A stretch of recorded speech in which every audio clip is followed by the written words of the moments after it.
Hello, guys. Welcome to another episode of eCommerce Lab by Ecomcy, the place of air related to Amazon, FBA, private label, and e-commerce. My name is Vincenzo Toscano, founder and CEO of Ecomcy, and today we're bringing our special guest. His name is Paul Rafelson, one of the founders and CEO of eCommerce Law, which I would say is a top consultancy out there when it comes to any legal issues around, the Amazon ecosystem and e-commerce in general.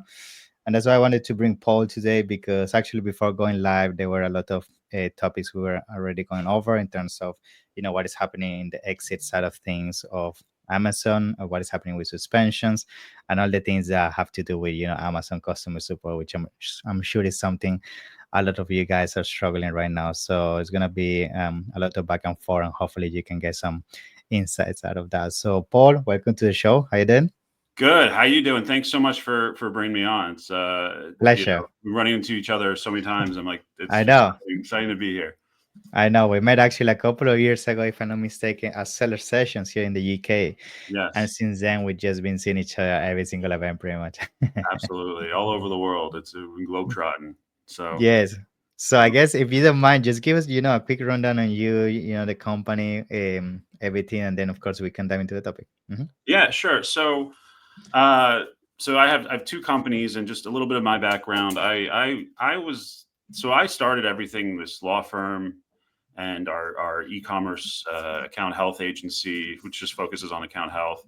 SellerBasics it all started about 8 years ago.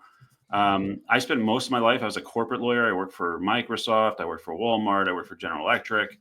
And right around the time I was leaving General Electric, thinking, kind of taking a hiatus and thinking of what I wanted to do the next chapter of my life and where I wanted to go, I wrote a blog post. It was about sales tax, and it was a hot topic issue that I happen to know a lot about. And it just snowballed into this law firm. So 8 years ago, we were fighting the governments and helping Amazon sellers deal with these crazy tax issues at the time, and then just kind of realizing from there that all this corporate experience I have in global commerce, working for these huge companies, it actually applies to small businesses too, because 30 years ago, if I said, I was a global small business, that would sound silly. But today, it's all our clients are global small businesses. So there just needed to be somebody. I just saw this opportunity, this need to serve these global small businesses with knowledge of how global commerce works from a legal perspective. And that's kind of how we got to be here. And then while doing that, we created SellerBasics, because if there's one business I don't love, it's account health. And I didn't know about it. it's a painful business to be in, and I don't really look at it as for us. Like, we don't really look at it as a business. It's more of something we have to do. That over the years, our clients were just, we realized that being lawyers, we're actually really good at it. And so we created sort of like an agency called SellerBasics, which basically just helps. It's a subscription model. So it's the first thing I love about it. It's $100 a month, and it's like health insurance for your Amazon business or e-commerce business. So if something happens to your account while you're a member, we just go and work through the Amazon ecosystem. We work through your appeals. We work through escalation to our legal contacts, whatever it needs to be. And it's all just part of your subscription price. There's no upcharges for escalating it to this person or any of those types of things. And what I love about it, one is, it really is a great model. It helps pay our staff. That we have a whole dedicated account health staff that are really good. And that it's designed to be aligned with you. So like when people, when you sell suspensions as the main business, you kind of have to pretend like you're really sad for the person who's suspended. But these businesses thrive on the fact that people are in trouble. I love that our business is we don't want you to get suspended either. We're aligned with you on that point. So we built a structure that's kind of for the seller, and I love it. And I think it's how I feel about the suspension industry. I wish it didn't exist. And if I could do something with it, I would. Because there's so much we do on the legal side that's, like you said, exits and other things that were so much more interesting. But dealing with Amazon, unfortunately, is a necessary evil. I know. I guess talking about suspensions, which is, I think it's a good point to start today's conversation, is we've been seeing lately how Amazon's getting more harsh when it comes to that. Like they're being more strict on the type of suspensions, and also it's getting tougher now to get some accounts back. So I guess something I would like to hear from you, I'm sure you're experiencing this with your clients firsthand, is like, what kind of suspensions you're seeing them are coming back, or maybe are becoming more common or becoming more difficult? Like, what is your feeling on that right now?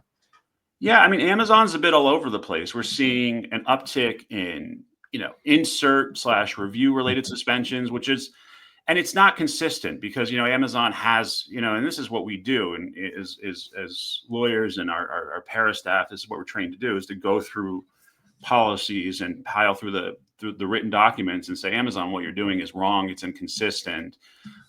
So, it might be, somebody said, hey, if you have a problem with your product, feel free to contact us and we'd love to make it right.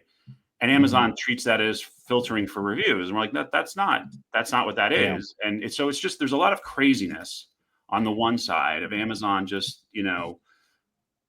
tweaking the policies. And then all of a sudden it Mhm. just goes over the top. Another one, people make, you get a compliance issue, and then the next thing you know, you try to fix the compliance issue. Maybe your label just needed to be updated, and Amazon's saying it's a new ASIN. Well, Amazon, you update your own labels all the time, and it's not a new ASIN. Why Yeah. can our clients? And they say, well, it's a new formula. No, no, no, we didn't change the Mhm. formula. We just changed the label.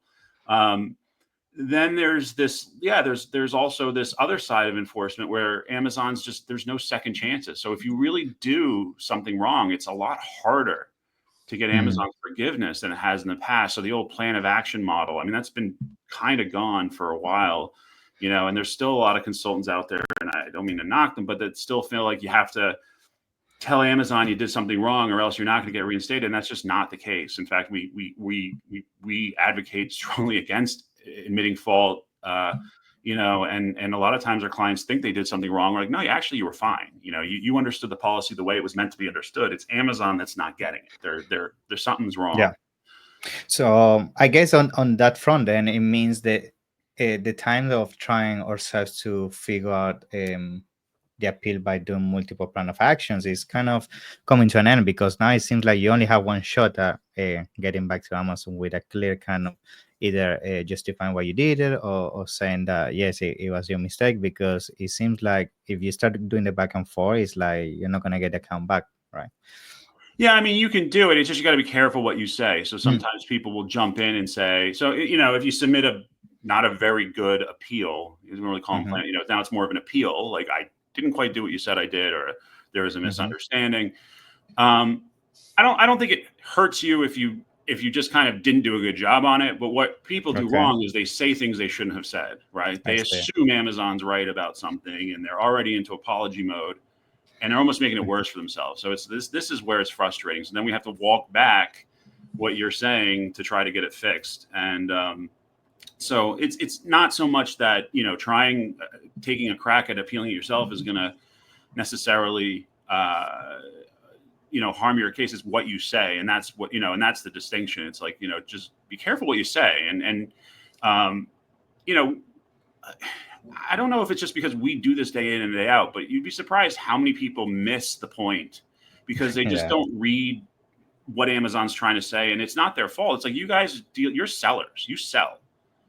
Our world is, my Hell Count Health Team world is this. They deal with this nonsense Exactly. all day long. They speak the Amazon language that Amazon's trying to say. We know what they're trying to say. We don't make And you assumptions. remove the emotional side, which is a big thing. When you're a seller, that all your Absolutely. money is here and you get suspended. That's yeah. Right. And you just go Yeah. on this tirade, and it doesn't do anybody any good. So it's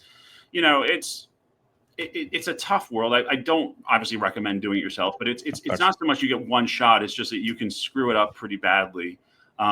What I wouldn't do is go, firing off emails to the executive team and stuff like Yeah, that, I know. because that can get really nasty as well.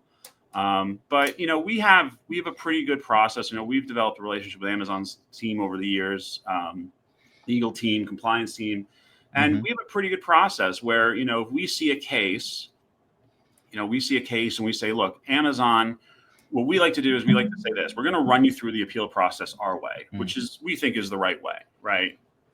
And if it doesn't work, it's one of two things: either your case is really not that good, or Amazon has it completely wrong.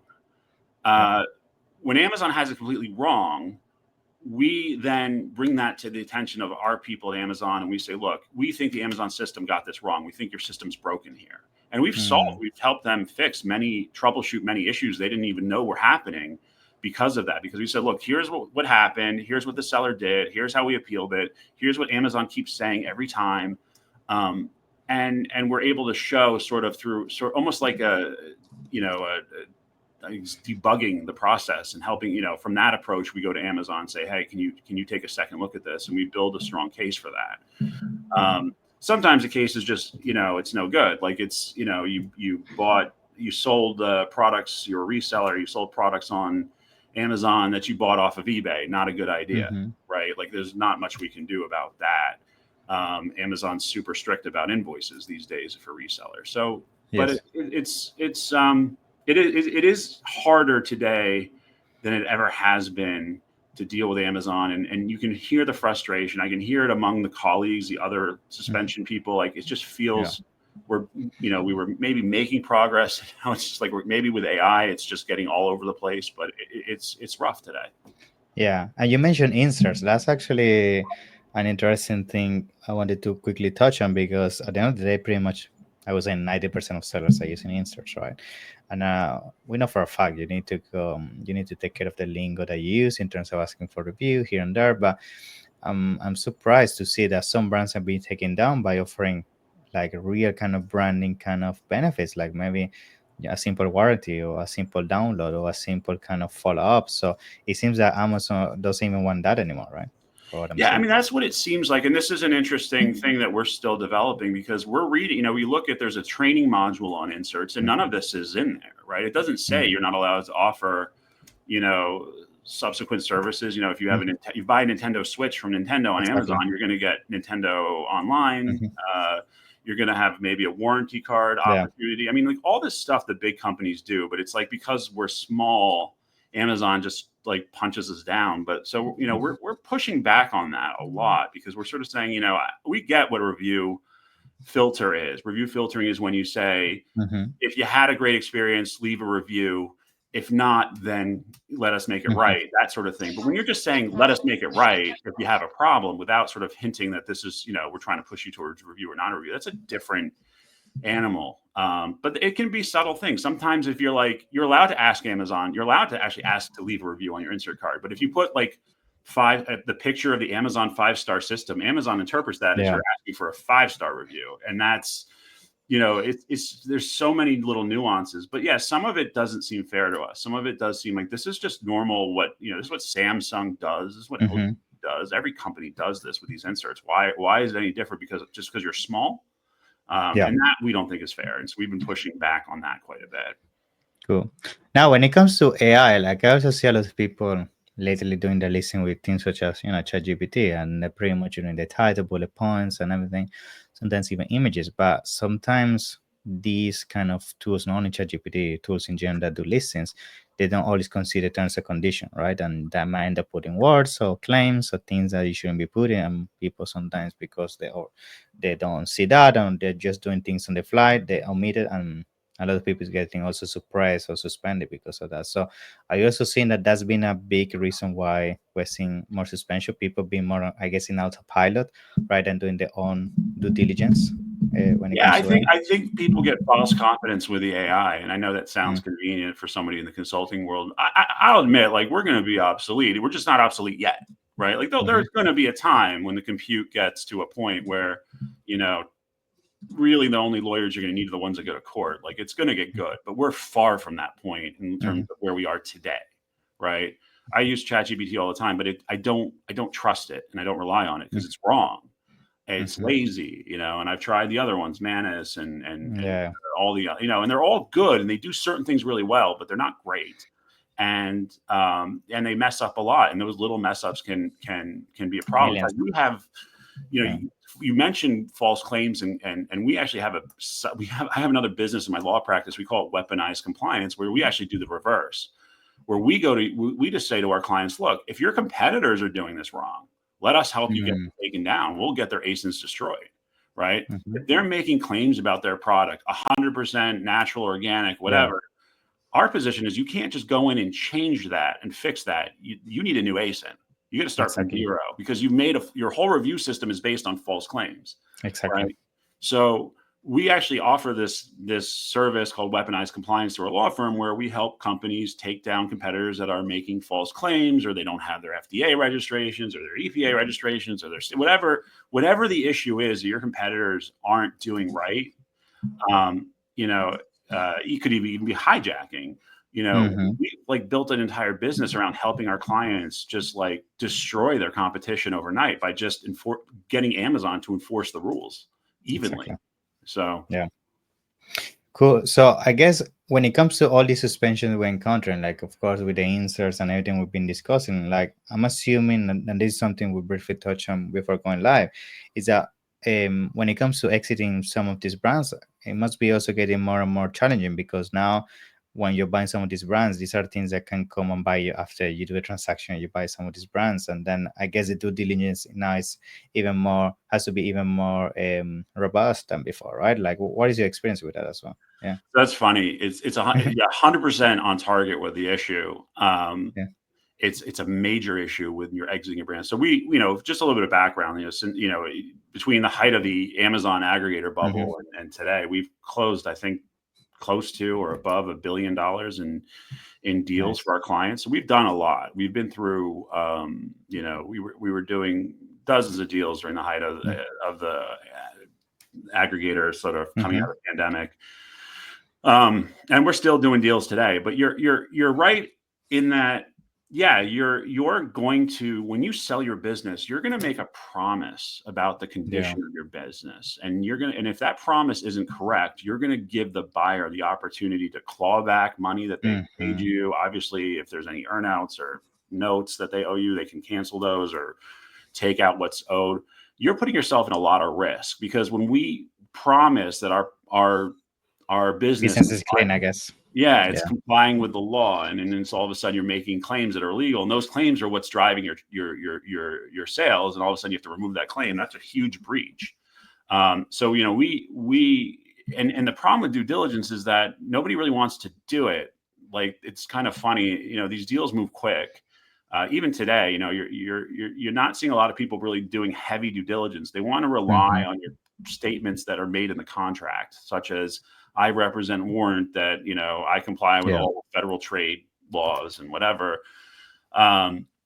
And if that's wrong, then you're in a lot of heat. And then the other thing to understand about due diligence in most deals is that even if you disclose it in due diligence, even if it's disclosed, a lot of times buyers will say, we don't want to include what you've disclosed in due diligence in the final agreement. So unless we make what's called a disclosure and put it in plain English as sort of an attachment to the final agreement, you're in breach, right? Even if you can't just go to the court and say, well, it's in the due diligence folder.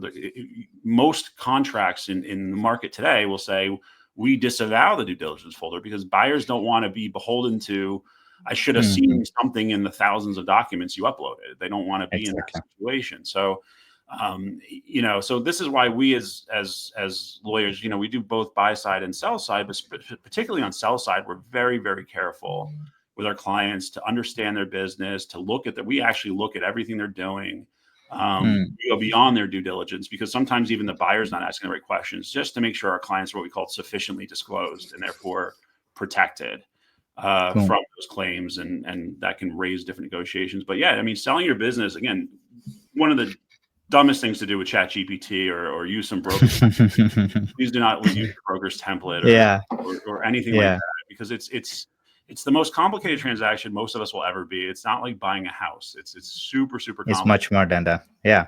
In fact, And that's why I'm asking you, because I feel, I mean, let's be honest, a lot of the successful brands out there that are sometimes dominant on their niche is because they might have started during a phase on Amazon where a lot of things were allowed. Like you were maybe yeah, allowed to buy reviews, you were allowed to do certain claims, you were allowed to do things with the inserts. And now that's not the case anymore. And I know some people now is in that kind of confusion state, like, okay, yeah, my brand's very successful now. I don't do any of those things, but I did it 6 years ago. So can that come back and bite me? You see what I mean? So that 100%. If it can bite, if Amazon can, if there's a risk that Amazon could take that out against you, right? Could take it out, could say, hey, I know you thought it was okay to do review mhm. solicitations and rebates, 6 years ago, but that doesn't mean it was, and we're still gonna shut down your listing, I mean, yeah, you're still at risk, which is why disclosure is so important when you're Mm. going through these deals, and being upfront with them about that. You don't want to hide things like that. And you have to understand, the standard deal, if you sign on the dotted line when you get the buyer's first draft, which is going to be the most favorable to the buyer, they're going to say you can be liable to the buyer for more than what you were paid. Mm. So, I mean, it's Interesting. obviously we do our really hard to negotiate limitations on what they can be liable for, Mm-hmm. and put caps on it. But I'm just saying the default is, if you're not lawyering up and you're just thinking you're going to sign on that this is all boilerplate, what I say about boilerplate is that if you walk onto an airplane and you look, you're on a Boeing 747, you look at the cockpit and go, that's boilerplate cockpit, right? Well, doesn't mean you know what it does. You don't know what those button switches do, and that's really what a purchase agreement for an exit is like. It's like you've got a million dials and switches. Those dials, instead of actual buttons, it's like it could be commas, it could be phrases like to your knowledge versus to your actual knowledge. Yeah. They all have meaning, and they all very much affect how the contract will be read. If, God forbid, you're in a situation where you've got a very upset buyer. So it's really important, uh, absolutely, Yeah. to be aware that, yeah, anything you did in the past has the And potential come back. to come back and bite you. Even UPC is one that easy. Exactly. Yeah, a lot of people bought 5-cent barcodes, and then Amazon Mm. one day decides to crack down on non-GS1 compliant barcodes, and you're like, right? We used to get into these big fights with the aggregators about who's, because we would say we don't really own the barcode, like these were Mm-hmm. non-compliant, and they didn't want us to disclose it because they didn't want us to, quote unquote, risk shift. But we advocate for our clients, like, no, guys, you're the big sophisticated aggregator. You figure out how to deal with this. But Exactly. this is what it is. Like, our clients, everybody was buying 5-cent barcodes in 2018, 2017. That's the way it was done. So either you accept that risk, or we'll find somebody who does, especially back then. Yeah, everybody wants to buy in any brand. Yeah, they were just desperate to get a deal closed so they could get their funding. So it was Yeah. a funny time. But yeah, I mean, Yeah. it is what you do in the past definitely can come back.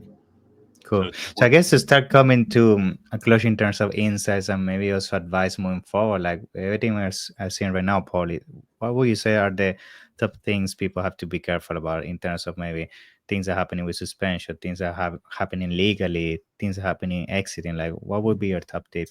Maybe top 3 tips that you get when it comes to. Yeah, I mean, it boils down to compliance, right? Like, you just have to do it right. You can't. There's no more room for error anymore. Amazon doesn't have appetite for non-serious people. If you're not a serious person, you're going to learn real quick that Amazon doesn't want you there.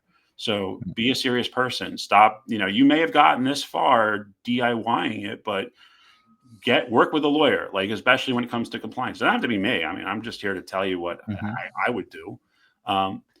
But yeah, compliance is everything, whether it's, again, bullets or how your product is made, Yeah. how your product is tested. It's really, really important that you understand compliance, because you may not get a second chance if something isn't right. Amazon gets really, really harsh right now on these things. The other thing is,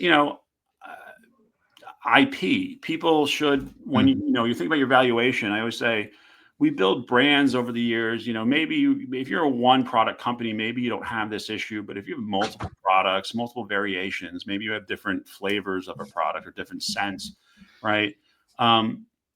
Think about the branding there, because, again, if you sell your business one day, you may have to represent that you own these sub brands, and you Mm-hmm. thought, hey, I brand registered my main brand. I never thought about brand registering my sub brand. So what I mean by that is, like, if you look at Kellogg's cereal, Yeah. right? There's Apple Jacks, there's Fruit Loops, right? Those are brands too. So, like, you might think, if I was Kellogg's cereal on Amazon, I would just brand register Kellogg. So I'm done with all my branding. No, you want to go in and you want to register your trademarks for these other brands, because you don't want to find out one day that your best-selling product name isn't actually registerable. Like, then you're trying to sell your business, and you can't rep and warrant that you own the IP because you have a problem. Yeah. So Yeah. understand your IP is the most important thing. And then lastly, I think it's just again, just don't go it alone. Get help. Do it's just, this is too big to mess up. And Mm-hmm. if you're struggling, or even if you're not struggling, like it's just good to get evaluations, seek Yeah. out help, and just be proactive. Announce what do they say? An ounce of prevention is better than a pound of cure. Exactly. So it's Well said. it's what we preach, and that's why with our SellerBasics thing, the $100 a month thing. The other thing people get with that is they get free legal consultations. They can go on their portal and schedule a call with our attorneys, me being one of them, and just have a 20-minute chat about like, hey, this is something on my mind. Should I be thinking about Exactly. this? And That's super important. that's why we did it Mhm. that way, because we just wanted people to start having conversations about issues. Stop asking Facebook groups. They don't know. People don't know the Yeah. issues that are in Facebook. You get the worst advice from those groups, so don't do It it. really is. I don't say, I know it sounds self-serving to say it, but it really is. It's god awful. And it's like people talk about what they got away with, not what's right or wrong. Exactly. They're Mhm. two different things. Yeah, I know. Like one person's specific situation doesn't mean it's gonna play out the same for you. So Exactly. very Sometimes important. people get lucky on Amazon. You're like, oh, Yeah, this exactly. person, Yeah. I can't sell this product, but this other guy's selling it. Right. This is Yeah. why we have another program called Weaponized Supplies. We can help you take them down. But the reality is, yeah, Amazon's inconsistent. Sometimes people get lucky. Sometimes there's insider shady stuff going on in other countries. Don't put up with that stuff either. But it isn't. Amazon is certainly not a consistent platform in their enforcement. So just because it works for one doesn't mean it's the right answer. It's going to work forever, or it's going to work for you. Yeah. Yeah. Also, Paul, so it's been a pleasure to have you in the show. I'm sure somebody want to most likely reach out to discuss exiting, suspensions, all the things that we discussed today. So how people can find you? I'm gonna reach on you. Yeah. So my email address is paul@ecom.law. I'm trying to figure out how to Cool. write that here. Gonna put it in the description as well, so people can Yeah. find it. paul@ecom.law. You can email me anytime. We also have our sellerbasics.com. Just go to sellerbasics.com, kind of as spelled out here, and check out our cool little program that's been going for, we started right before the pandemic, and Mhm. we're still going strong today. So check that out. But yeah, just email me, paul@ecom.law. Check out our website, ecom.law. And yeah, feel free to reach out, and Awesome. we'd love to help.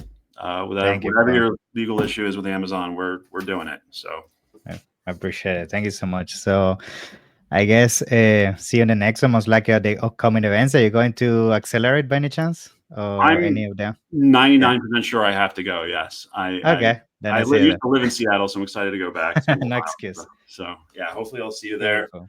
Thank you so Yeah. much. Have a great rest Pleasure. of your Okay. day. Have a good one. Bye bye. See you. Bye.